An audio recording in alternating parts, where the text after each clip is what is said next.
So I was able to watch a few games, probably more than I will for the rest of the season. It's really fun to see it, not just listen on the radio, although Joe O'Donnell is phenomenal. I love him.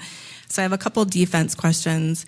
I love listening to the radio. He's so good. Yeah. He's got to be. In fact, a lot of times I'll watch the game and just sync it up perfectly with the radio. I did that the other night. I was watching it. You sit 4 feet away from the radio, guys. You can listen to them all night. That's true.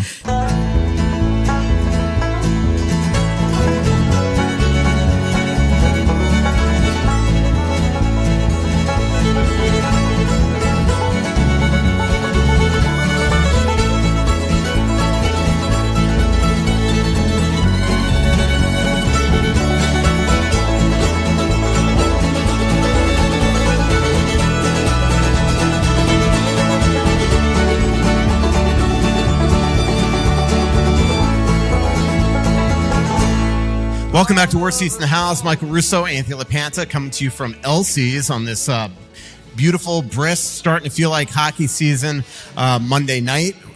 Season opener is 3 days away. We'll talk a lot about that. Again, October 27th is our next live show at Tuttle's. And Anthony, right on time, 1 minute to go. Good job. Apparently, he left his house at 6:38. You live 25 minutes away, so I don't know how you managed to get here on time. And in that 22 minutes, he stopped at Home Depot to exchange something. Had to return a few handles for cabinets and buy new ones. So a quick Was there exchange. any worry when you walked in there that there might be a line that would delay you? Nah. They just immediately took you? Yeah, it was. I did when I left the house. Margot did say, "How do you know how long it's going to take you at Home Depot?" And I said, "I'll be fast. Don't worry." Typical. Well, the best part is that this is a project she's wanted me to do all summer, and I said I'll do it before hockey season starts. And so you started 3 days before. And you leave Wednesday. So leave really Wednesday. 2 days so before. I've got tonight and tomorrow. There'll be a coat of paint tonight when I get home from the show. Some new cabinet handles. Is this the master bathroom that she's wanted you to do for about 5 or 6 years? It's more like 10 years, but this is a temporary fix on that project that I had promised I'd have done before the season started. Oh my Lord! I got a new tree today in my backyard. Yeah, I'm sure you had a lot to do with that installation. Yeah, I know. The one very expensive, and I come back and I look at this tree, and this is with all due respect to the guys that put in this tree, I'm thinking, I could have even gone in the forest and cut this thing down, and it would have been a lot less money. No, you couldn't have. I think first of all, if you're going to plant a tree in your yard, you don't go cut it down first. Is that really how it works? I don't know. I guess you need roots. Like when you get a Christmas tree, I know you might not get Christmas trees, but when you cut them down, then they die. I got you. Oh, maybe that's why the other tree died. Yeah, if you cut down a tree, it isn't. You don't just stick it in the yard and hope for the best. Okay, now it makes sense. So we're at practice today. Anthony is watching practice with his Starbucks cup, and Gorg had been on this FanDuel North Zoom for at least 15 minutes at that point. No, it wasn't 15. You don't have to exaggerate. The story's good enough if you don't exaggerate. It had to be 10 or 15 minutes. I got on the call at 6 after it started at the top of the hour. All right. Well, either way, I go to him as he's watching. I'm like, aren't you supposed to be on this FanDuel Zoom that Gorg's on? And you look at your calendar and like, oh, I probably am supposed to. And then he all of a sudden realizes it and just dials in outside there, this very important corporate meeting today. It was very important, and I was 6 minutes late, but I don't think they noticed. It was still at that point, they were still doing here's everything that's great about FanDuel Sports Network part of the call, which is great. And I shouldn't laugh at it because they've made some significant changes. They're optimistic that their plan's going to work. I think it has a chance, and I really like the people that are now running the show there. They got some guys with that I think are really good at TV. So there are going to be some changes to how the Wild broadcasts look that I hope the viewers appreciate, that I think will be better. Some camera angles that will be a little different, some replays that will be different, and they're really committed to try to make the production level of the shows go up. So I think it's exciting. I was actually a couple times during the preseason looked up at the replay to just see something, and you already noticed some of the cool camera angles that you guys have. Yeah, and I don't know that we'll have them for every game, but they're working on it, and right now FanDuel Sports has the rights to 7 teams. I think they're hoping to add an 8th team at some point soon. So it's still a pretty good chunk of the league. It's not as big as what it once was when it was the Fox regionals. I think at one point we had 12 or 13 markets. It's a little smaller than that, but I really like their plan going forward, and we'll see. They've signed on with the Wild for this year. I believe there's an option year for next, so it's a potential landing spot for the Wild for the long term. I know their hope is that their business model works and that things get better as we go. So I am excited about it. And it's this time of year, there's a whole bunch of those. I had 3 of them today. And so that's why I don't mean to make light of the fact that I was 6 minutes late, because it's not acceptable. But there were 3 of them, and I just forgot what times they all started, and I was off by an hour on that one. So I was glad I happened to be in the same place as Kevin Gorg, and he was on it. Yeah, Gorg was right there, and of course he didn't even try to tell you. I will say he wasn't on the one the day before when we were all supposed to be on a different call, and I was the only member of the Minnesota Wild broadcast crew that was on that one. Remembered about it? Yeah, that one was that's another example. Like, they signed a contract with this company called Sport Logique, which is, have you seen Mike Kelly on the NHL Network? Course. So he's the guy who put this together. I don't know if you guys see Mike Kelly on there. He's an analyst for him and does a lot of the analytics analysis. Well, he's going to be he'll be on some of our shows. He was on a couple shows with us late in the year. And that's just an example of they're putting some money into that kind of stuff. And so for me, that's right up my alley, because that's where I really like to dig into some of the numbers. And so we had a meeting with those guys this week to explain how their system works, what we can ask them for, what we can do on our own, all that kind of stuff. Yep, you are a nerd. I acknowledge that. Also, while we were at practice today, Connor McDavid re-signed 2 years at $12.5 million. I think we were all shocked at the AAV. This might have been the first agent in NHL history that fired his client rather than the other way around. I'm sure that Judd Moldover was just nauseated doing this deal. But the funny thing is, on this podcast for 2 months, people have been asking, like, was Kirill Kaprizov, is he potentially waiting for Connor McDavid to set the market? I'm like, he better not be, because it was so obvious that McDavid had made it clear that he was going to sign under market value and for a team-friendly contract. But man, to come in $1.5 million under Leon Draisaitl, he certainly wants to, over this next 3-year period, make sure that the Oilers have the best opportunity to win. Well, not only that, but I also think, and I agree with everything you've said, and we've talked about it before, about the fact that he's made it pretty clear that he didn't want to hamstring the organization with a big contract. But this guy isn't a martyr either. He knows that 3 years from now, the cap is going to be a lot bigger.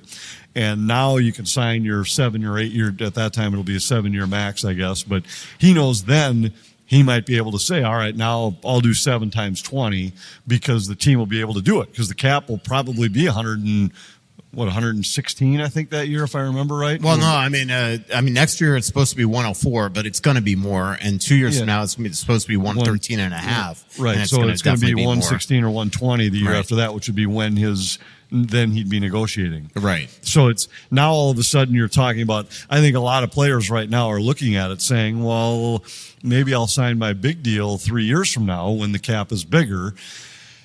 Some guys locked in now because the teams were thinking the same thing. But I just think it's great for McDavid right now to say, I'm not hamstringing the organization, but he's going to make his money. But he could have made 14 or 15 or 16 if he wanted it, and they would have figured out a way to make it work there for a 2 or 3 year deal, probably. Yeah. But that's, when you think about it, when we were talking about Kirill and just speculating, and we said, if he wants a shorter deal and says he only wants 3 years, the number I kept throwing out was that I'd tell him the max we're going to give you is 14. Right. Well, 12 and a half is not that far off from that, but I think that was the same idea where if you want that short a term, it's going to be a lot less money, knowing that a couple of years from now you're going to either hold us hostage or somebody else in the NHL. I remember somebody was texting me, and hopefully he's not listening to this and gets offended, but somebody was texting me the day of the team golf tournament, and it's like, this is what and he was golfing with Kirill that day. It's like, this is what I'm going to tell him. It's like, you got to sign for 3 times 19, 3 times. I'm like, that, I didn't respond, but I'm like, that is not how it works. If it's 3 years, it's going to be way less than he would get on an 8-year deal. That's the way that life works. See, the point of a longer term deal is you're stretching out, and that's how you get some more money in it, but it wouldn't be a shorter deal. And the team gets a commitment from you. Right. So they're willing to pay you a little bit more, knowing that they've now got you locked in for 8 years. I think this, I do think, though, that it puts Edmonton in a position where they can absolutely, especially if the cap goes up more than the projections the next 2 years, they are going to have a big-time ability to really make some hay. I think that also in those short-term deals, you could probably lure people to Edmonton on short-term deals to say, I'm going to, try to win it all with McDavid. And then if they win it all, he either stays or it's sayonara time then. And he goes to wherever he wants to go on his next contract on, as you mentioned, a longer-term deal at big-time money. Yeah, and I haven't really studied I know they're really tight to the cap now and have been the last couple of years. I don't know when that frees up for them, but they'll be in a spot similar to everybody else in the league, though. They're not the only team whose cap is going up, so everybody else is going to have an extra $9 or $10 million each year as that cap continues to go up, and that's why it's always been the case and probably will be forever that every July 1 everybody gets overpaid. Another thing that and this year might be even bigger with some of the big names potentially absolutely. out there. The one thing I will say is there were a couple tweets from people today saying that Connor McDavid, to your point on not being a martyr, it was almost worse than that. Like he's just blown up and reset the market, and poor Jack Eichel, poor Kyle. This is just like Kirill Kaprizov here was an individual thing for this team. That's the same thing with Connor McDavid there. I don't think it's going to affect Jack Eichel at all. Jack is still, if he's going to want it, is going to make more than $12.5 million. He'll probably be in the 13-14 range, I would think, with Vegas if he resigns. It maybe affects an Adrian Kempe or a Kyle Connor. But even the day that Winnipeg was in town, and that was the day that Kirill Kaprizov signed his big deal, it was very clear that that's what Winnipeg was going to say to Kyle Connor. It's like, look, that was their situation. Right. This is our Everybody's situation. is different, but I think Kirill's will affect those guys more than McDavid, just because they're going to be more of an apples-to-apples comparison when you start talking about a long-term deal. And there will be a lot of those guys, just like we were speculating all summer when you would throw out names that Marco Rossi's agent is using as comparables. Well, all those guys are going to use Kirill as a comparable and say, okay, if he's 17, I'm not saying I'm more than 17, but if he's 17, I'm 15. If he's 17, I'm 14 and a half, those kind of things. So I think Kirill's deal, I think there were a lot of teams around the league that were thinking, this just changed and recalibrated what my guy is going to be thinking, whether right or wrong, whether they understand that every team's situation is different or not. That's what Kyle Connor's agent's going to bring to the table. It's what Jack Eichel's agent's going to bring to the table and say, hey, if Kirill Kaprizov's worth 17, my guy's for sure worth 15. I mean, that's the way those guys work. Yeah, I think that they probably made about $1 million more on their deals. I think that those agents are well aware that is not an apples to apples thing. No, right. But I've talked to a couple of those agents, and I think they know that this was a unique situation with Kirill here. Yeah, no question. And they're all different, but they're all. It probably cost every one of those teams $1 million or so. So right. Because of Kirill's deal, way more than Connor McDavid's deal affecting it the other way. The one deal that changed the complexion and reset the market for defensemen was the Brock Faber deal. I mean, the second that Brock Faber got 8.5 from a defenseman standpoint, that suddenly made a Jackson Lacombe, a Luke Hughes, these, a more offensive defenseman, $9 million defenseman. That definitely reset the market. The Jake Sandersons, the Owen Powers, the Brock Fabers, those type of deals in the eights. Imagine what McCarr and Quinn Hughes are going to get on their next contract. Yeah, those are going to be big. Crazy. Jack Hughes is going to be the least paid Hughes player. Right. So the next thing that we could talk about that we talked about on this pod for several weeks, starting especially back in August when I sat down with Philip Gustafson in Milan, is his desire to get an extension. The Wild made it extremely clear that they were motivated after Kirill Kaprizov to get that done. When you started looking at the goaltenders that would be available next summer if they didn't re-sign Philip Gustafson, you were talking like Bobrovsky's going to wind up re-signing in Florida. You have Stuart Skinner. Markstrom's going to resign in Jersey. You have Samuel Ersson, who, again, talking to him in Milan, he knows how just monster of a year this is, but he's not better than Philip Gustafson. The Wild started looking at the alternatives there, and to get him at $34 million on a 5-year deal, in a market where goalies are just making more than 7 almost on every single contract. Obviously, at a year and a half ago, I don't think anybody of us could have imagined that 6.8 would be a quality contract for Gus. But to get him below 7, I think it shows his desire to stay and obviously the Wild's desire to keep him. Well, all that's true. And again, they also know the cap's going up. So $7 million today is a lot different than $7 million 4 years from now, 3 years from now. And I think this is a terrific deal for the team to lock in at a position there where, everybody has high expectations for Gus. I think last year was a year where Gus really proved that he was capable of handling the physical but also mental stress of being the number one goaltender on a contending team. And he hadn't shown that yet. The previous year was the example of that. So I think they now have some faith that he's in a different spot and at a different level. And yes, when you look at some of the other guys, like the one that jumped out to me was Calgary extending Dustin Wolf the way they did, has not yet proven himself in that same way. And yet he got a bigger deal than Gus got. And if that's the market for goaltenders at that point in their career, then this is a steal for the Wild. Yeah, I mean, like you do with a lot of young guys, it's a projection contract, and sometimes it works out in your favor for the player, sometimes it works out in your favor for the team. Matt Boldy worked out big time for the Wild. Probably not so much for the player now. When you see where contracts going, when you put into perspective that Kirill Kaprizov makes $10 more million than he does, that's mind-boggling.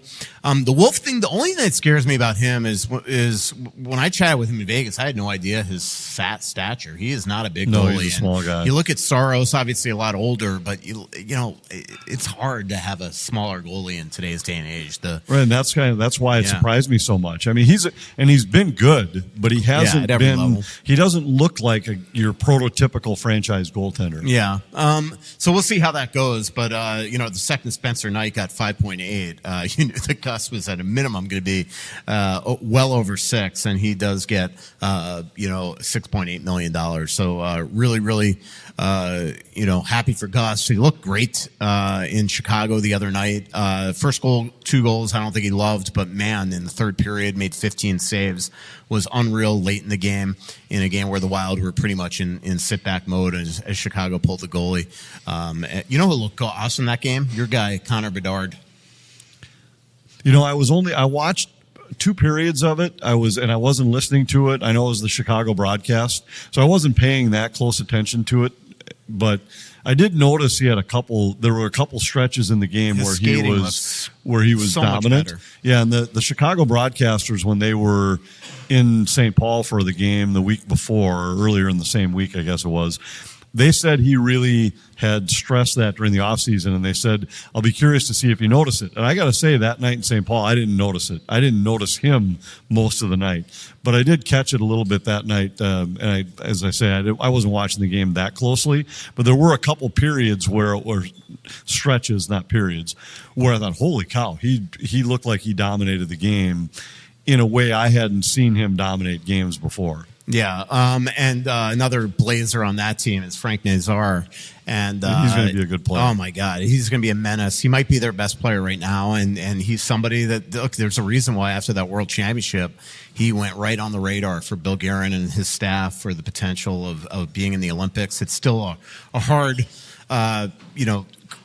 roster to crack when you think of the Tage Thompsons and the Clayton Kellers and all these guys, Patrick Kane and all these guys that didn't make the team last year. So it's going to be still hard, but man, does he look like a player and somebody that's going to be a menace for the Wild for many, many years. Let's talk about practice today, Anthony. We had a big debate on last week's show about the second line, and I am starting to get concerned. I do think that this is going to be having to be something that Bill Guerin is going to have to pay attention to the first couple months of the season to see if they could buy time for Matt Zuccarello to come back. Because look, you are an earn it guy. And the one thing I will say is there is no doubt that John Hines gave these two, Liam Ohgren and Danilo Yurov, every single opportunity in camp to win that job, even to the point that the last couple games they moved Danilo Yurov to the wing to try to let him win it. when Ohgren wasn't panning out on that line with Eriksson Ek and Tarasenko, even to the point that they put Foligno's last couple games on the fourth line just to give great situational abilities and roles to both Ohgren and Yurov. And at the end of the camp, Ohgren definitely tailed off. Yurov seemingly progressed, although they didn't love his game in Chicago against NHL players, but neither of them had produced. And if they don't produce, they are going to have to figure out a way to find somebody on that line that's going to produce. Luckily today they put the right Marcus in that position, not your guy. Aquarius Home Services takes water treatment to an all-star level with the Connecticut water treatment system. They remove the worry and you just turn your water on and know that it's safe for your entire family. It takes care of problems like iron and rust, hard water that leaves those spots and buildup in your appliances, contaminants like lead, arsenic, and even those forever chemicals absolutely vanish. And here's the really cool thing. It costs you nothing to get a water analysis and to discover what's going on with your home's water. A trained specialist comes to your home, tests it right there, and goes over all the results right in front of you. It's like a chemistry experiment. If there are issues, they provide options to solve the problems. And right now, you can get up to 25% off a Connecticut whole home water treatment system and 6 months, no payments, and no interest financing. Be sure to contact Aquarius for how all this works because the results are life-changing. Last week, Mark came to my house and changed the filters in both my water softener and my Connecticut drinking system for the hat trick. Worry-free water to drink, worry-free water for cleaning, laundry, showers, dishes, and more. And all this with on-demand efficiency that uses zero electricity. It's that simple. Aquarius is just a click away at AquariusHomeservices.com. That's AquariusHomeservices.com. Aquarius, earning the right to be recommended. And don't forget to mention that Russo sent you. Deer hunting season is here, and it's time to own your odds with OnX Hunt, the GPS hunting app trusted by millions of hunters. With the Hunt app, you'll have access to nationwide public and private land ownership information, waypoints, tracks, and much more, all at your fingertips. Go to onxmaps.com/hunt. That's onxmaps.com/hunt to sign up today. Hey, Mark Rosen here for Stretch Lab. I had my introductory first stretch when I was visiting my relatives in New Jersey. I went to the local stretch lab there for my 50-minute session. I felt so good afterwards. And when I came back, I immediately called that stretch lab in Eden Prairie. They have locations all over the Twin Cities where my nephew first signed up. I've been hooked ever since. There are locations I mentioned throughout the Twin City area, but I stuck with my Tuesday morning appointment with Jason to get my 50-minute stretch in as part of my schedule. It's like a meditation session. He stretches out my legs, my hips, my back, my neck, my traps, all of it. And I take some deep breaths and I feel like a new man every single time I leave. My nephew's in his late 20s. I'm a little bit older, but it doesn't matter. Stretching is so important in our daily routine. Having an expert do the work is the only way to go. My advice, give Stretch Lab a chance to improve your overall health. Check out a location near you. Hey, this is Randy Shaver. Along with Kevin Gorg, we host the show Fantasy Huddle on Talk North. Each week, we're going to break down the matchups for the NFL season and try to give you the best chance to win your fantasy football games each and every week. Join us for Fantasy Huddle on Talk North. Luckily today they put the right Marcus in that position, not your guy. But anyway, my guys are the guys that earn it. And I think that the young guys are not the guys that as I said last week, that every opportunity was given to these young guys to take the job, and neither one of them had taken it. And therefore, that you don't just put them there. If the way last season ended should be the best and the final example of how important it is, you can't just at the start of the year say, let's just see if Liam Ohgren's good enough. Let's see if you can't give away points early in the season. And right now, Marcus Foligno, Marcus Johansson are both by far and away better options on that line than those two guys. I think Ohgren is going to be he's going to take that job at some point. Yurov might take it at some point, but it isn't now. Right. And so right now, until those guys, and yes, what I've said all camp is you have to produce if you're one of those guys. And just going out there and not making major mistakes isn't good enough. So right now it looks like it'll be Yurov will get the first crack on the fourth line. Actually, I don't think so. I got the impression today it's going to be Ohgren and maybe, St. but Louis. Hinostroza will be on the fourth line for sure. One of those other guys will be on the other side, and they're going to have to play their way up in the lineup. And right now they're looking up at Marcus Foligno, Marcus Johansson, and when healthy, Matt Zuccarello to try and displace one of those guys. You couldn't have asked for a better opportunity if you were one of those two guys to say you get it all camp and Matt Zuccarello is going to be out for 2 months. So the spot is there. Take it. Yeah. And they were given every chance and they didn't do it. It doesn't mean that it's time to give up on those guys. It doesn't mean that they're failures. It doesn't mean the organization missed on these guys. It just means they're not ready yet. They're young. And they will be good players, but they'll play in that spot when they earn it, not before. First, I will say, I like Foligno a lot with Eric Sinet. I totally am with you. Like, that to me is should have been there, not your guy JoJo. I know this morning the Wild put out a tweet, "Happy birthday, JoJo," and you were just disappointed it wasn't an extension. So, you always make it sound.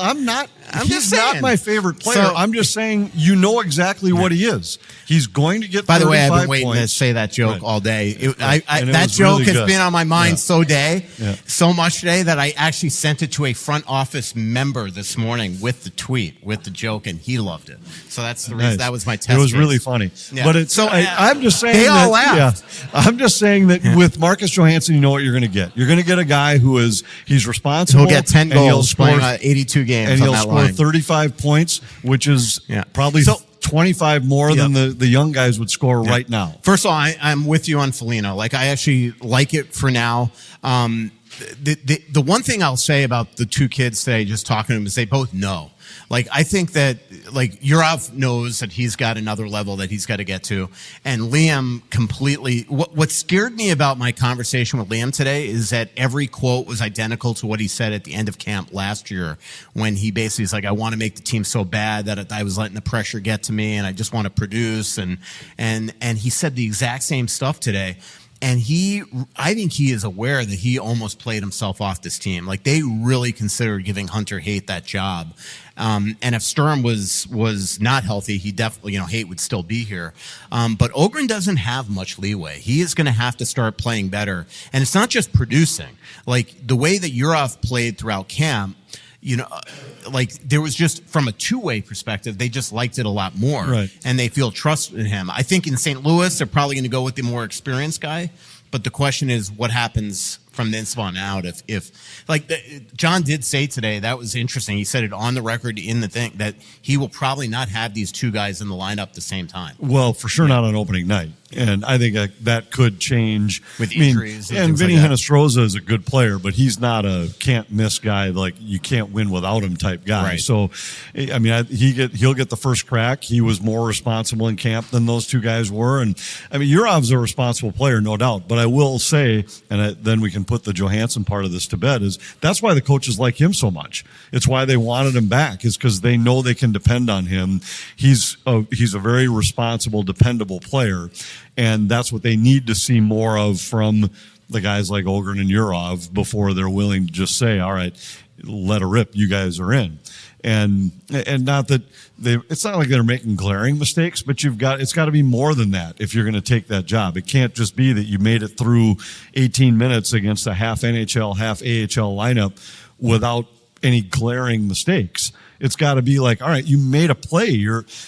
Half of your shifts tonight came against guys that are going to be in Chicago's American League affiliate, and yet you never really did anything 100%. that turned ahead or made anybody get up on the edge of their seat, and that's what you wanted to see from one of those guys. And as I can't stress enough, though, that these guys are 20 and 21 years old. They're Now you're taking my Lions last 2 years with you. Is that when, like last week, I said that was what I said to you. I think that you're not realizing that they're 21. No, I am realizing it. I'm saying because You they're weren't last 21, week. yes, I was. I'm saying they're not ready.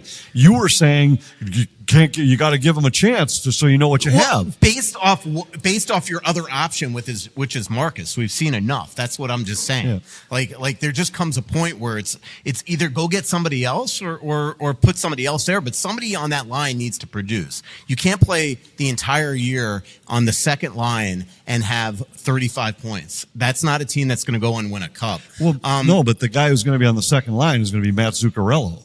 You need somebody Eventually. for 2 months. Exactly. And for 2 months, I'm saying that I'd take the guy who I know what I'm going to get rather than the guys I'm hoping, unless the guys I was hoping showed something in camp, and they didn't. So what I'm saying about their age is don't give up on them. And this isn't the Wild giving up on them. They just might be ready when they're 22 or 23 instead 100%. of 19 and 21. Yeah.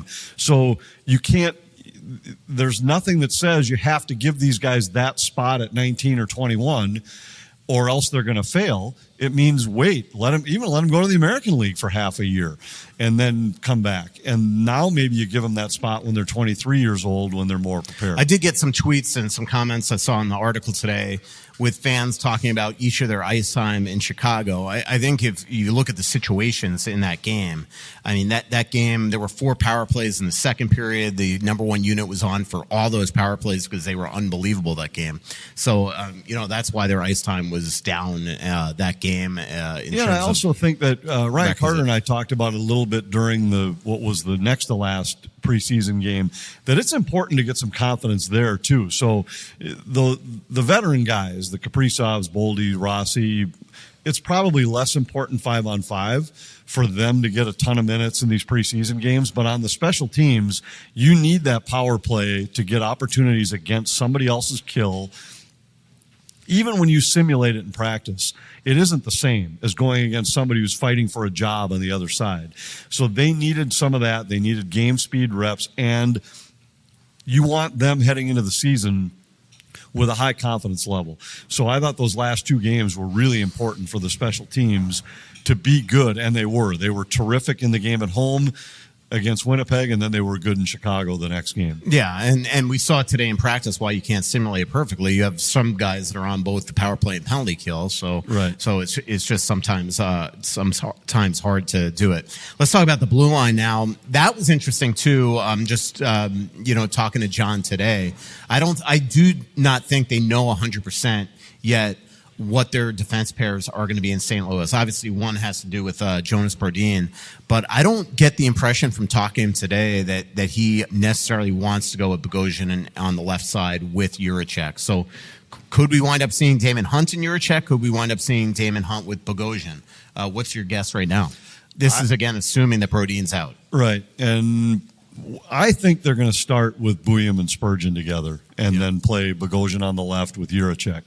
I think if you put Hunt in the lineup, it would be more likely you'd see Hunt with Spurgeon and Bouillon with Jiricek, and they just wouldn't play as much, and Bouillon would be in your lineup as a power play guy. So you think over Bogosian? I think so, only because of the fact that you want Bouillon in your lineup captaining the top power play. Mm-hmm. There's a chance you could go Bogosian with Hunt as well, or Bogosian with Bouillon, on the third pair, and Jiricek out.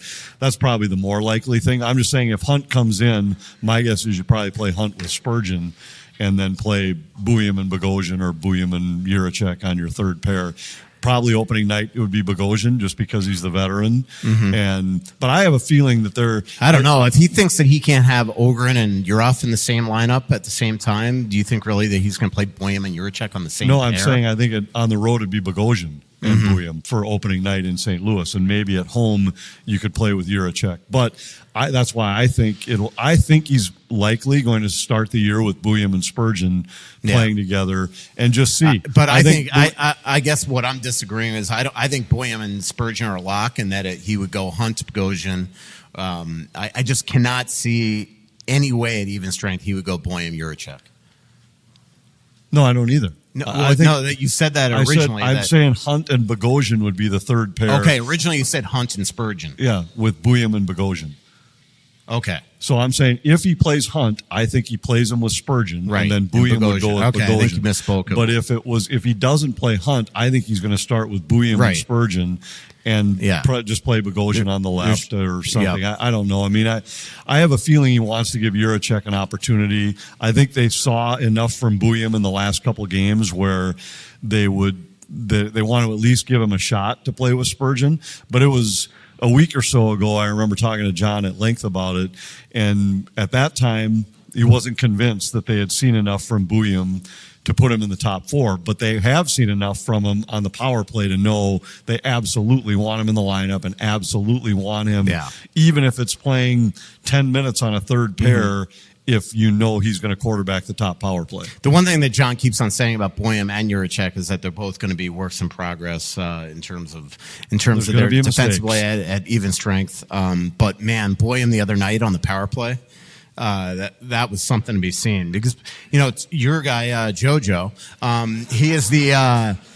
Up until Boyum's arrival, he was the best at bringing the puck up the ice on the power play, but Boyum is something to watch. He just makes the right plays. Obviously, same thing. They're going to be plays. They're going to be mistakes, but it was just, that was the game where he looked, and again, a real penalty kill. He looked more like the guy that we saw in college. He just looked like he was dominating. And I just think he's starting to realize, how important it is for him to get shots through, to not just be a pass first guy where all of a sudden guys are peeling off essentially because they know that he's not going to shoot.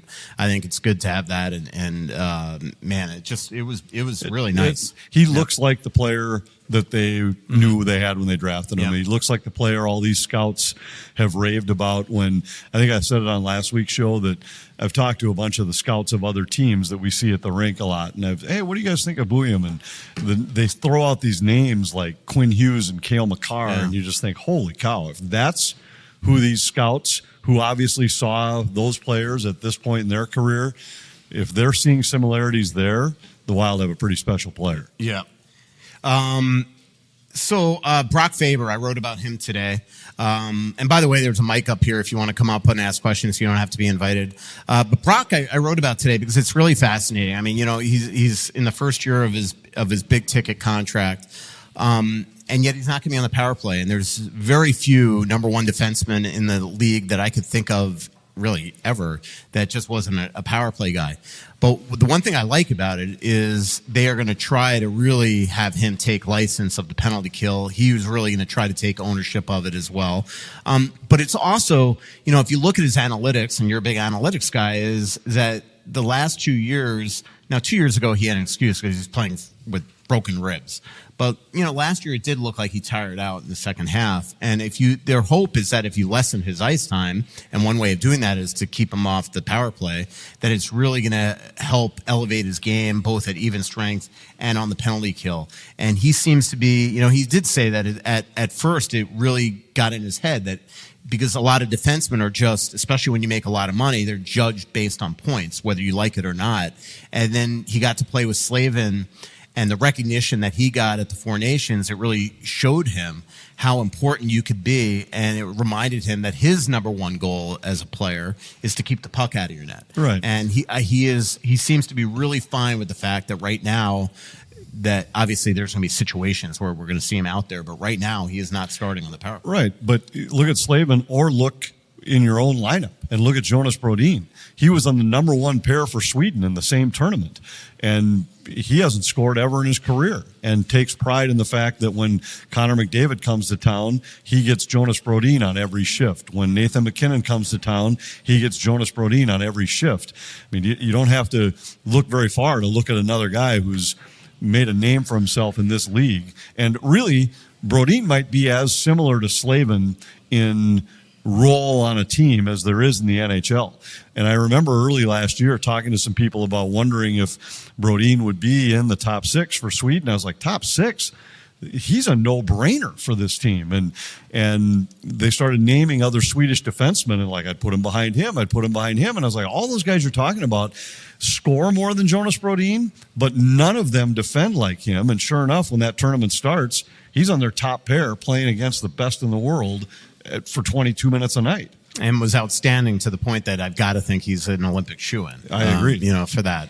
And he never says no to Team Sweden, and he goes to the World Championship, as we know now, not exactly healthy, and he was their best defenseman at the Worlds too.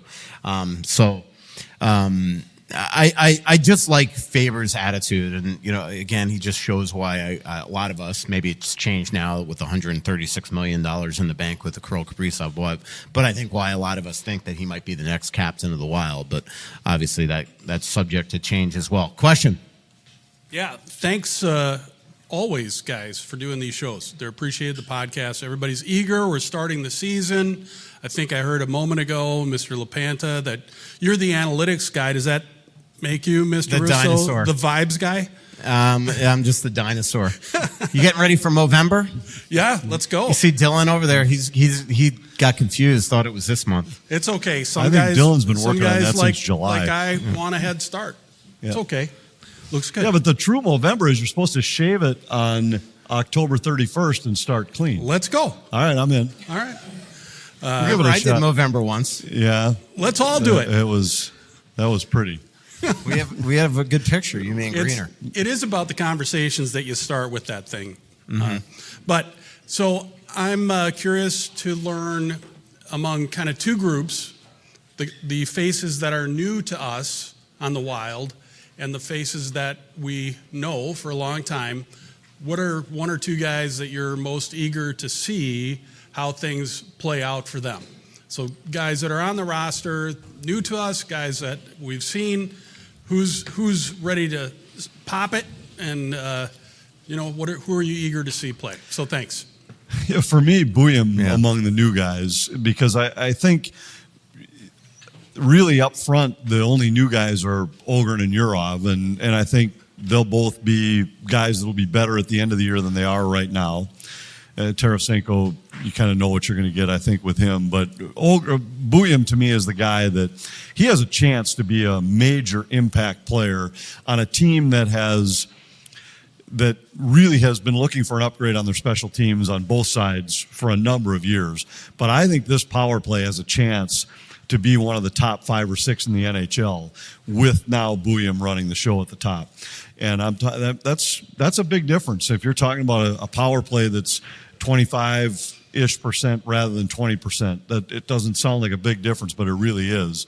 So he's the guy for me among the new guys. And I'd say among the guys that we know that have been here, it's the two guys that are going to play with Kaprizov for different reasons, Marco Rossi and Matt Boldy. I think for Matt Boldy, can he take the next step and be the guy he did last year when Kirill was out? It became his team, so to speak. Doesn't have to be his team, but can he take on a role? Because let's say when Matt Zuccarello comes back, can you split Kaprizov and Boldy up and have them each carry a line? That, to me, will be interesting. And Rossi, can he take the next step? Went from 40 to 60. Can he now go to be a 70, 75-point guy? I think he's going to get a lot of opportunity to play with Kaprizov and Boldy together early, and with Kaprizov and Zuccarello or Boldy and whoever once they're all healthy.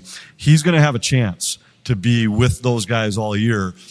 Might not get top power play time, though. So can he still find a way to get to 70 points even without that? So those are probably the three guys I'm most excited to watch. Yeah, I will be interested to see how they handle Boldy, Kaprizov as a tag team to start the season if they get no production on the second line. Because then you might have to, especially on the road with that long road trip coming up, Anthony, you might have to split those two just to spread the wealth and put. I think long term you have to split them. Yeah, because I don't think you can go through the season getting, I don't know what it would be, 40% of your offense from one line. Yeah, But then at times, kind of like Edmonton does with Draisaitl and McDavid, where they're on separate lines, but then when push comes to shove, you'll see those two guys out together quite often down the stretch in games they're chasing, and particularly when they're at home. But I think that's what you might see with these guys. Put Zuki back in the top 6, and maybe now it's Boldy with Eriksson Ek, and it's Rossi with Kaprizov and Zuccarello, or something like that. Yeah. Boyam's a great answer. I'm also really looking forward to seeing if Wallstedt could win games for this team. I loved his attitude today, just talking to him about the Philip Gustafson contract. Let's put it this way. It was a complete 180 than Cam Talbot's reaction the day that Marc-Andre Fleury re-signed here, and a week later Gustafson got here because Talbot had a conniption fit. Different ages there, and it was coming off a year where Talbot was pretty much benched, even though he was unbeaten down the stretch. So I get why he was ticked off. But the fact that Wallstedt knows that, this doesn't change anything with him, he's still 21. The other thing we just talked about, just the fact of the dearth, the lack of goaltending right now in the NHL, and how much teams are going to be looking for him next 2 or 3 years. if the Wild could turn Wallstedt into an unbelievable asset, they're going to be able to trade for something with him as well. So, to have him, I said this last year, last week, I said the exact number. If the Wild could have both their goalies in that $9 million, and it turns out to be exactly $9 million, to have Wallstedt at 2.2, for the next 2 years, I think that's a great number if he can win games here, and he's going to be relied upon to win games here. Hey guys, thanks for being here. So actually about a year ago, we came to this podcast and my daughter asked a question and it was really fun. But I keep hearing on this podcast about Ohgren. We had the opportunity to see him in Iowa and how great he was there, but it's so different. Do you truly think he has the potential to be something bigger, better? I do. Anthony I do said too. no. I think he's going to be a good. Anthony said he will not be Marcus Johansson. I don't think he will. I still don't. But I think. But that doesn't mean that's still a pretty good NHL player. I mean, there are a lot of really good players in the NHL that don't score 40 in a season 6 times. They just don't. Playing with Alex Ovechkin, and he wasn't with Ovechkin. He wasn't even on the top power play when he was in Washington. That should open you up to contribute points, right? But I'm saying, like, he didn't play with Ovechkin. It was Backstrom and Oshie that were with Ovechkin. Well, Oshie wasn't there for as long as JoJo was there. Before that, and his first stint, especially when JoJo was younger. But Johansson was never on that line. I know that, right? So I'm just saying, you could be a really good player in the NHL, and if you score 40 points 6 times, that's an unbelievable career. And I think Ohgren, to me, I hate ever saying here's what the guy's ceiling is, but to me, he looks like a guy that might be a middle 6 type forward that's a 18 goal, 20 assist kind of guy in a good season where he can shoot the puck and he can skate, but there's a lot of guys who can shoot the puck and skate who don't score. He bulked up. Right. Yeah, he did. He really bulked up. And he scored in Iowa. But there's a lot of guys who score in the American League who don't score in the NHL. So I think the guy is going to be a good NHL player, but I don't think this is a guy we're going to be talking about that scores 60 points a season. By the way, if you ask a question, make sure you grab a T-shirt. Royal Credit Union's 4.00% APY 12-month certificate has guaranteed returns at maturity and no minimum opening balance for fast and easy opening. Are you saving for college, wedding, retirement, or a large purchase? Reach your savings goals faster and open a 4.00% annual percentage yield 12-month certificate at any Royal office or online at rcu.org/certificate saver. Early withdrawal penalties could reduce earnings and principal. APY accurate as of 9/29/25. Insured by NCUA. And I want to tell you about Twill in the Edina Galleria. Scott Dayton's Twill in the Edina Galleria. TwillMN.com is the website. I'm wearing my Johnny O hat. I'm wearing one of my many Peter Millar shirts. Johnny O and Peter Millar are 2 of my favorite brands out of Twill in the Edina Galleria. When I've been going to Wolves games lately, I've been wearing my Dingman shoes. I've been wearing my Brax pants, my either Peter Millar or Johnny O shirts, pullovers. The Wolves games are weird because they're really cold, and then they turn on the fire jets before the game and singe your eyebrows. You need to be prepared for all kinds of different temperatures in that building. And I just use all my Twill stuff. And as we do more shows here at TalkNorth.com on video, I'll be wearing more Twill stuff because it's really simple. I don't always try to look good. Sometimes I'm very happy being a slob, and I wear old sweats and T-shirts. If I'm trying to look presentable in any way, Talk North meetings, sponsor meetings, big games, going out in public, going out to dinner, I just put on something I bought at Twill. It's just that simple. If I put on something I bought at Twill, I'm going to look good. I'm playing a Randy Shaver's golf tournament on Monday. I'm going to wear Twill stuff to that too. Golf, walk around town, dinner, whatever. TwillMN.com. Go to Twill in the Edina Galleria. They're laid back. They love talking sports. They're nice people. Tell them we sent you. You'll have a good time, and you'll end up walking out with something great. Hey, have you been dreaming of a lake cabin lifestyle with boating, fishing, and family fun in northern Minnesota? Well, lately I've thought a lot about how cool it would be to have a getaway like so many Minnesotans. And if you're like me, you probably think that owning your own lakeside getaway is beyond your budget. Well, if you think lake cabin real estate prices keep going up, well, think again. This is Russo, and I'm here to tell you there is an affordable way to enjoy a cabin lifestyle and all that goes with it. And yes, I said affordable. I founded a clamshell beach resort, which is located on the Whitefish chain of 14 lakes for you and your family to enjoy. Here's how. Clamshell has lake homes that offer deeded fractional ownership, and the keywords there are deeded and fractional. You own it. Imagine having 5 weeks a year to enjoy Clamshell with its beaches, pool, and lodge that's full of kids' activities. Is golf your game? There's a great golf course right across the road. Like winter sports? Well, you can go ice fishing, cross-country skiing, or snowmobiling right out the door at Clamshell. And there's no maintenance, no grass mowing, no snow removal. It's done all for you. And you can own a share of Clamshell Beach Resort at an affordable price. To learn more about ownership opportunities at Clamshell Beach Resort, go to cottagesonwhitefish.com or contact Pat Egan at 612-220-9819. That's cottagesonwhitefish.com or Pat Egan at 612-220-9819. So let's start this off with Michael. What is your relationship like in the locker room with JoJo? Do you have any indication he listens to this podcast? To his credit, he treats me great, and I don't know if he listened to this podcast. So. Okay, my real question. It is a inside joke with some people in the front office, so like the one I sent the text message to this morning about your upset that he didn't get an extension.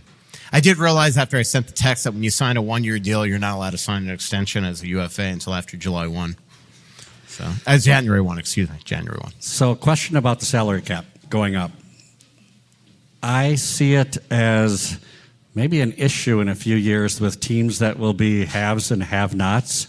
I think fans 100%. Look at it as, oh, look at next year. Our team's going to have $10 million more to spend, and year after that, we're going to have $20 million more. Well, you have to look at it like every team's going to have that. So it really doesn't change the fact that they're all the teams are going to have that room and they're going to go after the players. And I think for teams like Toronto, the Rangers, they don't care if it goes up to 125 million, 150 million. I mean, for them, it's not that big of a deal because they have that revenue source.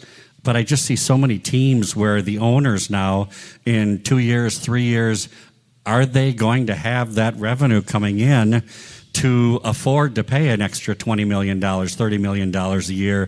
And sort of tied to that question, doesn't that make it all that much more important that Craig gets some things done with the arena, some upgrades to bring in more revenue sources? Well, the second part of your question is probably yes. But I think what he has proven from day one is that he's going to spend to the cap. And I don't think Wild fans have to worry about it, but I am worried about it in terms of league balance. I think there will no question be teams that are no longer cap teams. And that's been the beauty of the NHL, is that almost every team, I mean, there were maybe 2 or 3 exceptions each year, Arizona being one of them, and that's no longer an issue, where teams would be struggling to get to the floor. Now, almost everybody is a cap team or pretty damn close. So I think that is going to be a problem because I think once that number and the Wild, they have to find ways to make up that revenue. There's no doubt about it. I mean, Craig Leopold's not putting $40 million a year in his pocket right now. So when that cap goes up $40 million, that money's got to come from somewhere. And I think he's made it clear he's going to continue to spend to the cap, but I don't know is that a forever thing? I don't know. And what if the number starts to be 70 million more? I don't know.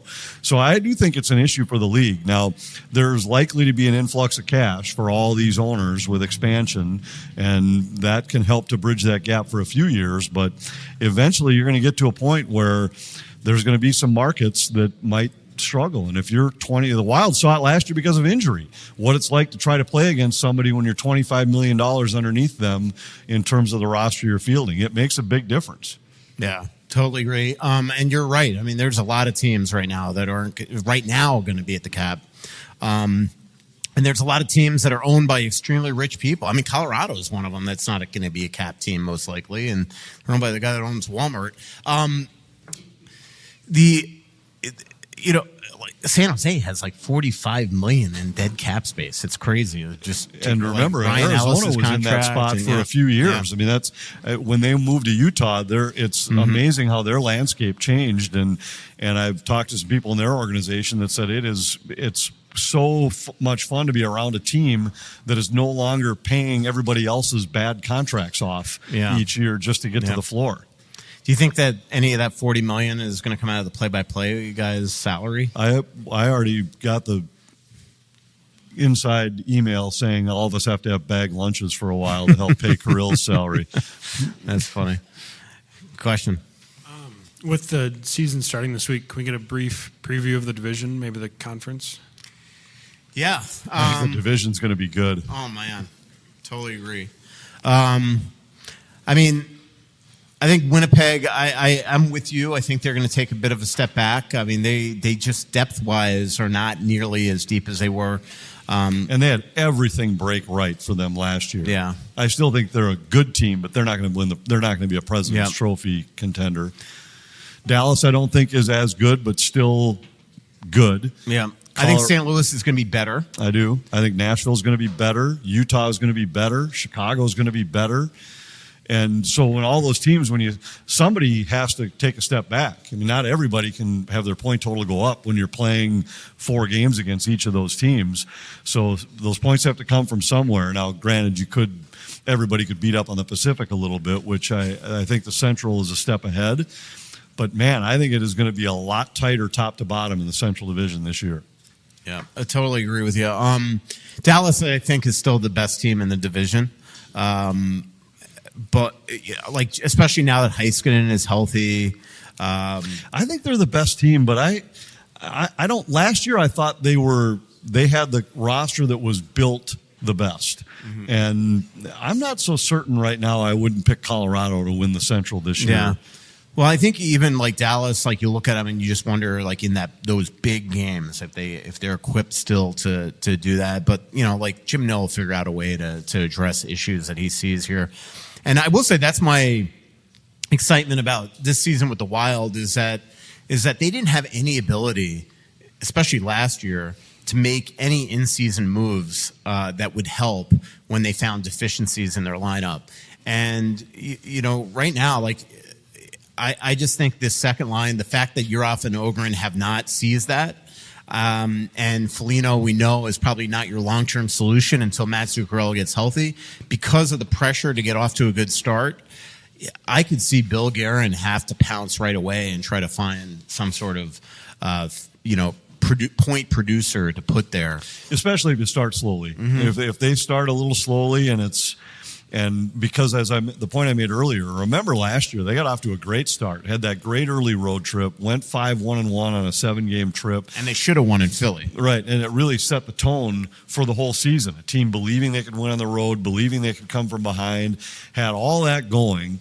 And then when the injuries wiped them out, they wound up at the end of the season having to play into the final minute of the final game before they knew they were headed to the playoffs. So you just can't afford in a conference and a division this tight to let points get away early if you have an option to improve. And that's, I agree with you. I think if they start out fine, then I think you can wait a little while, wait till Zuki gets back, and then use your assets to make a deal at the deadline for maybe a bigger splash. But right now, if things for whatever reason started slowly, it wouldn't surprise me at all if there was a deal made early in the year to make sure that you didn't put yourself in a hole. So to kind of go back to, not the last question, but before, you had mentioned, Anthony, that the Fox, or whatever it's called now, is a little bit more stable than it maybe was a couple years ago. Well, at least you were more. It sounded like you were a little bit more confident in where things may be. Yeah, it depends on how you define a couple. Because like 10 years ago, when we were Fox Sports North, everything was awesome. Yeah, and ever since then, we've gone through a sale, we've gone through a bankruptcy, we've gone through a pandemic, and then went through a house cleaning last year coming out of the bankruptcy. So I think now, yes, I think it is more stable. I like their idea and their plan. I mean, not to get too deep into it, but they changed from where we used to be. I don't know how many regions there are right now, but I think there used to be 12 or 14, and they were somewhat independent from each other. We had some leadership at the top, but they ran they had a structure within each market. Mm-hmm. Now they've done it more, they call them silos by sport. So there's a guy overseeing all of it, and then there's one silo that's hockey, one that's basketball, one that's baseball, one that's pregame shows. And with that, they've been able to streamline a little bit more their business model. So that's allowed them to put more assets into their production.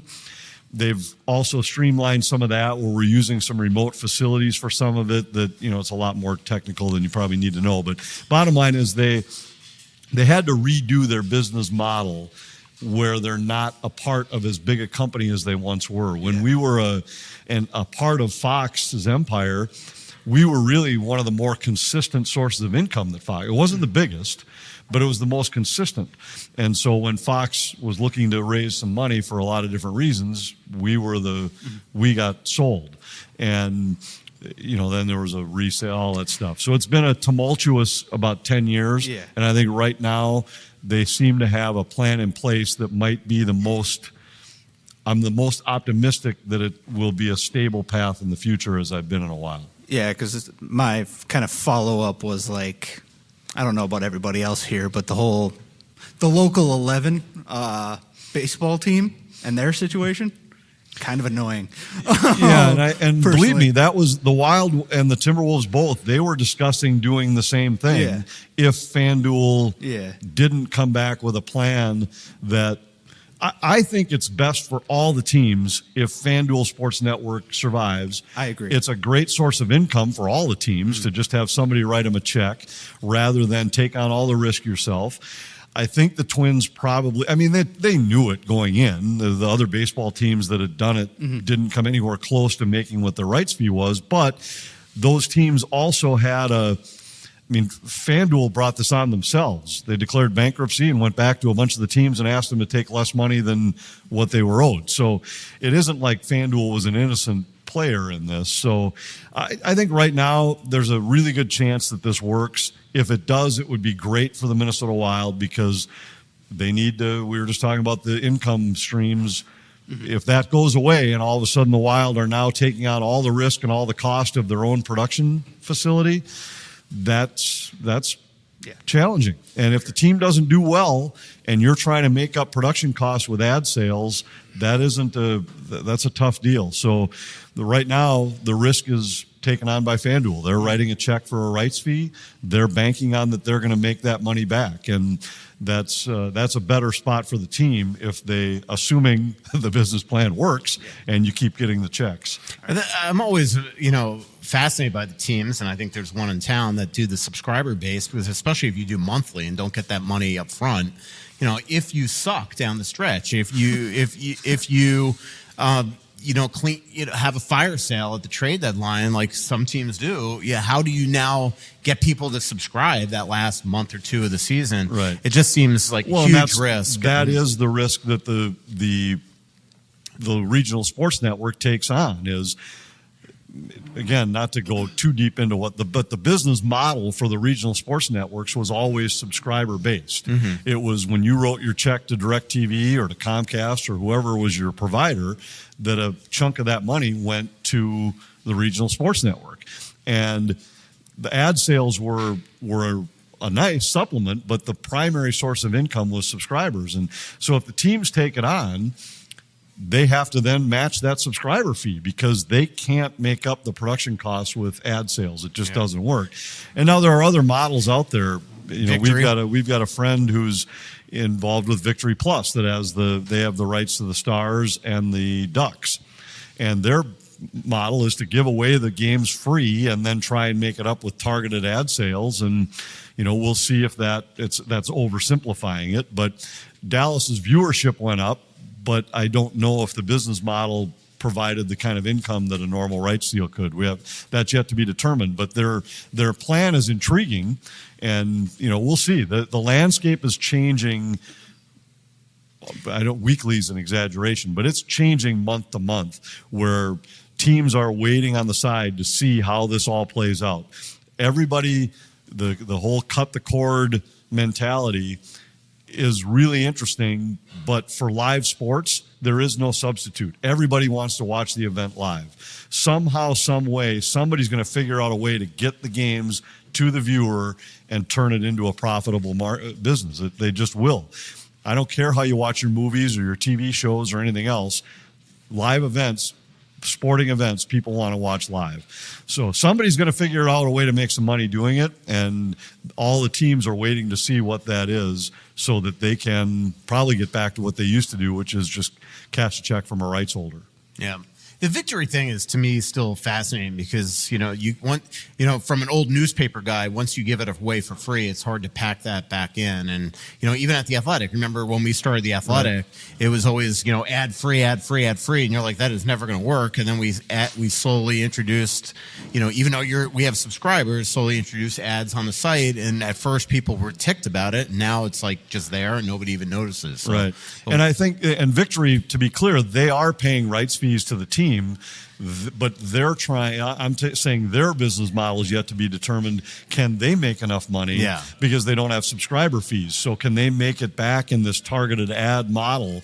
And we'll see. If it works, it might be the ticket in the future because of the fact that the viewership went up. I don't know the exact numbers, but Dallas went from averaging like 20,000 viewers per game to like 80,000, which is huge. And all you had to have was this app when you could watch all the games free. But the challenge is, can they continue to make money doing it by selling ads? That's yet to be determined. Is this why when I downloaded Victory the other day, now all my ads on Victory are like cigars and yeah, it is targeted. It's really a fascinating model. It's all based on all the data is king. So I told Michael, I said, if you and I watched the same game, we'd have different ads pop up on the boards even. When you're watching the game, they have the ads that Anthony would just be golf and wine. That's true. And I don't even want to know what yours would be, but there's some other people I'd really rather not know what theirs would be.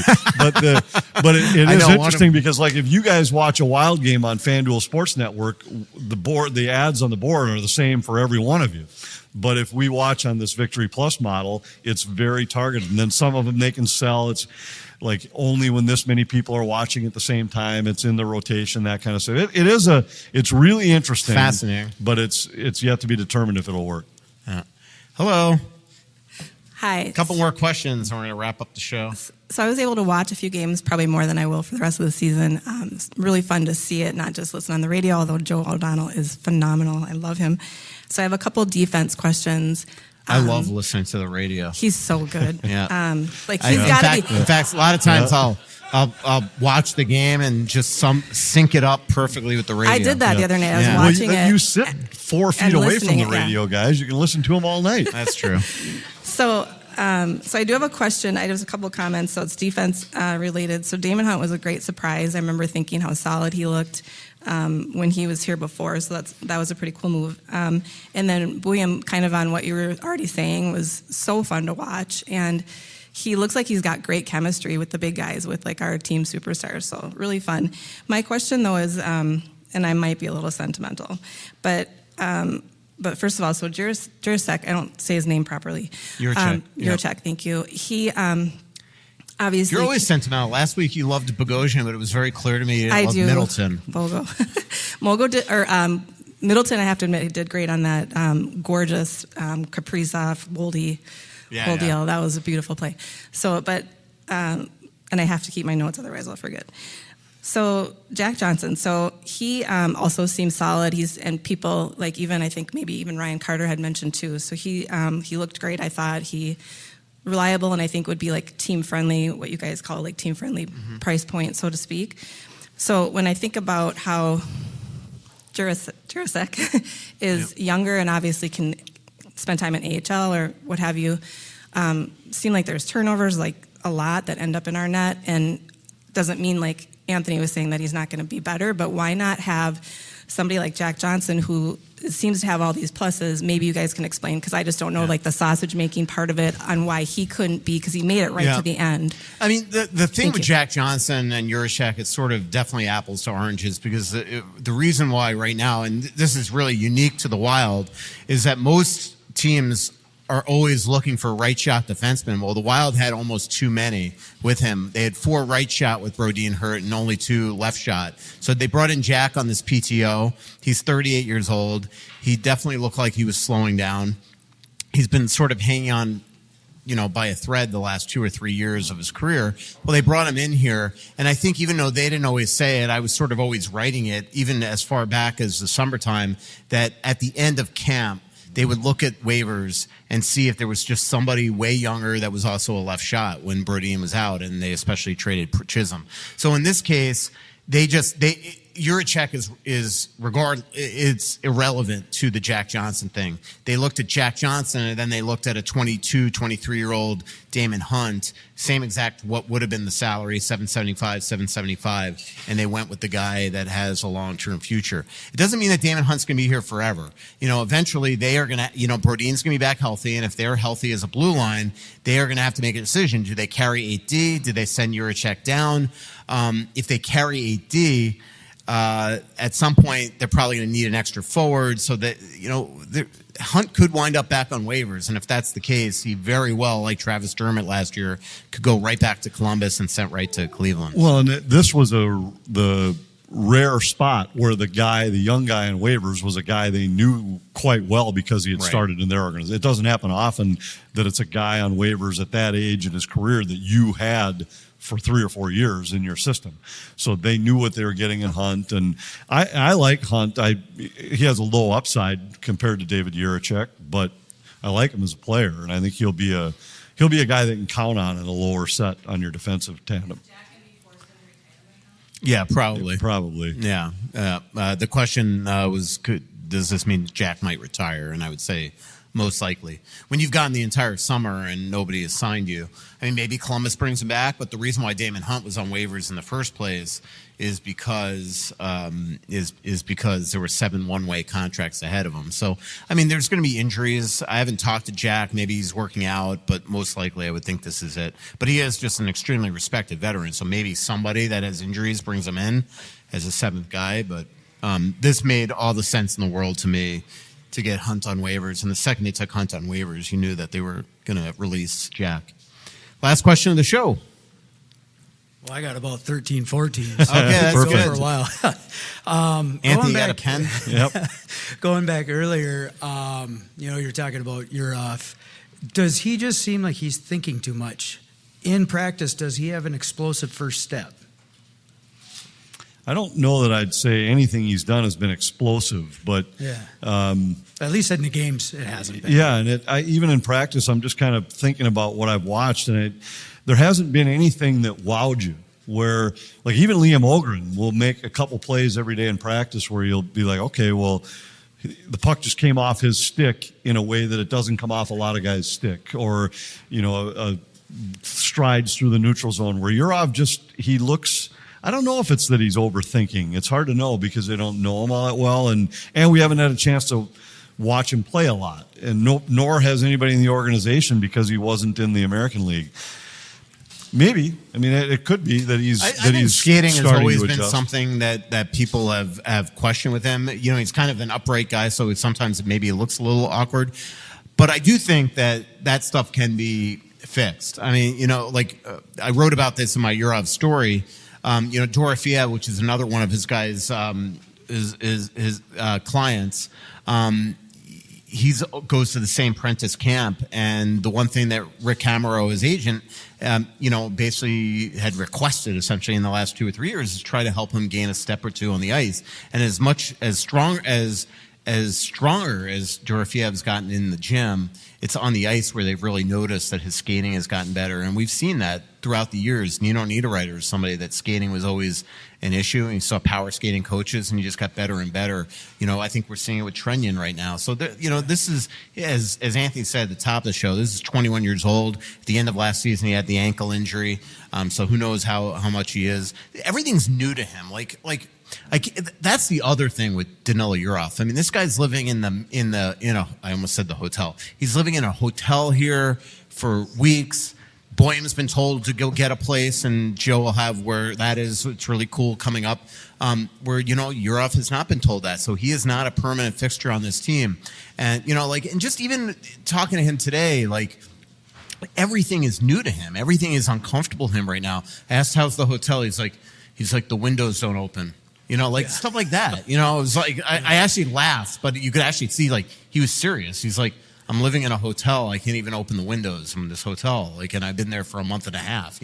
So I think people just don't realize that it's not just hockey. This kid is coming over to a very foreign land from where he is used to for the first time, and it is going to be even more so an adjustment than it even is for a lot of the Swedish guys. We saw how long it took Eriksson Ek. We saw how long it took Mikko Koivu. I can't even imagine what this kid's like right now. His parents can't just come over here like Joel Eriksson Ek's parents can from Sweden.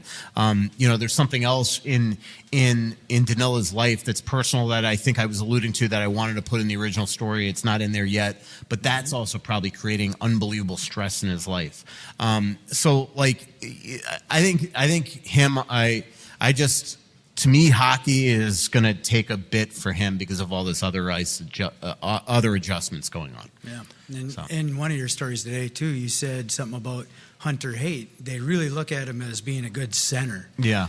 What about bumping him to the wing? Because he had speed, he had get up, and he played a lot of speed. That's why I'm telling you. Yeah, he might displace JoJo. Yeah, I'm not telling sorry, you. Anthony, but Ohgren almost played himself. I hope he does. Yeah, because that would mean he's a pretty good player. Yeah. Ohgren, really was outplayed by him, and I think the Wild know that, but they're going to give him a little more leeway right now, but not a lot. Yeah. We could see Hunter up here at some point, or we could even see a Tyler Pitlick or an Ube Cobell or something like that. So that's it. Marcus, I saw a lot of that today. Well, why Hunter over Marcus has a full no move. I mean, he can't be sent to the minors, even at that price. So he would not have come back here at $800,000 without a no move clause. Yeah. Trust me. No, I was just trying to push buttons. Yeah. And then last one. I'm all for pushing LaPanta. Yeah. I was pretty riled up. Was it your That's Michael? What was it your me off article? The most about you is that you never get riled up about this stuff, and I'm the one that's screaming during these podcasts, and I'm the one that looks like an idiot. Yeah, I won't argue with that. Yeah. I don't know. I'm really interested to see the bet play out. From the last podcast, how that's going to work. I don't know if you remember the bet. He's trying to claim that death will mean that he doesn't have to pay it off. I'm hoping By the way, Lunati made it very clear that you owe him $50. I know, and you've fostered this story, but you and I were both there. I don't doubt for a minute. All I'm just saying is that Jess Myers, who was there, confirmed all it on, he confirmed on was that Louis said that predicted the number. He didn't confirm that there was a bet.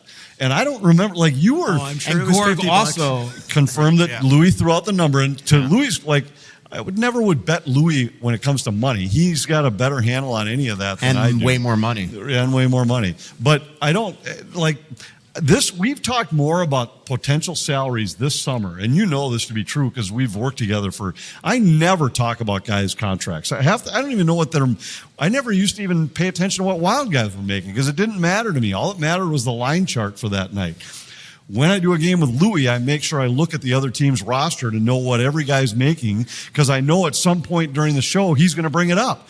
And he's going to say, wow, I mean, they're paying $21 million for their right wings, and that he just looks at it from a management standpoint. So this bet was, he went on KFAN and said that we bet $50 about what Kirill Kaprizov's salary would be. And I was like, there is zero chance that I made the bet. I don't doubt we had the discussion. I don't doubt that he threw out 17 or 18 million. I don't doubt that I would have said, I don't think you'll make that much, but I would have never had a number in mind. And you were sitting next to me. You didn't bet him either. We wouldn't have questioned Louis when it comes to money. I think we joked about the fact that Louis, you might not want to say that too loud because Billy Guerin was at a table That is true too. That's a good point. Yeah, and I was like, trust me, I have been there when Billy and Louis. First of all, I instigated it, but I have been there when Billy and Louis had a freaking blow up like you wouldn't even imagine. Yeah, it was Billy hilarious. Doesn't like Louis and I was throwing just out sitting numbers there, like and, that. and I absolutely. This was about a different player many years ago in Vegas, but it was funny. And actually, to Billy's credit, he has since told both Louis and me that we were right. So this was a difference of opinion about somebody that. All right. Those anyway, guys, we didn't mean to interrupt your question. No, that's all right. The last one was, how well do you think that the truck that you could go down to for replays is going to be now located in Colorado? Like, what kind of technical problems are there going to be to start? Well, wish they'd throw the play-by-play guy. It isn't Denver. Don't you think that'd be fun? It isn't the whole truck. So there always will be a truck on site. Okay. It's a part of the production that comes from Denver that will be shared by all the FanDuel teams. So we had something similar set up in the past when we would do road games.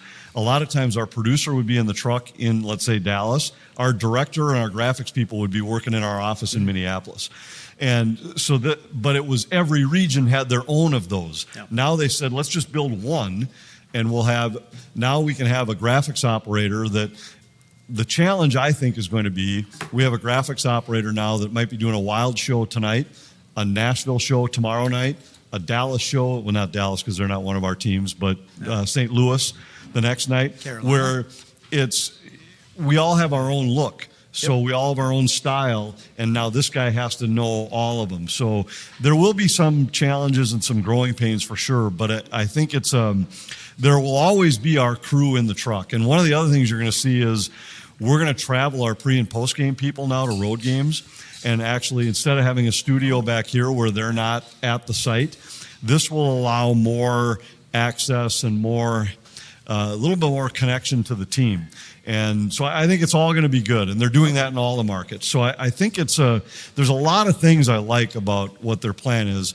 It doesn't mean they're going to work, but I'm excited about trying them. And there's going to be a new show coming too. I forget what it's called, but if our shows are at 6:30, this show will come on, I think, at 6, and it'll be like kind of live bounce arounds to all the arenas.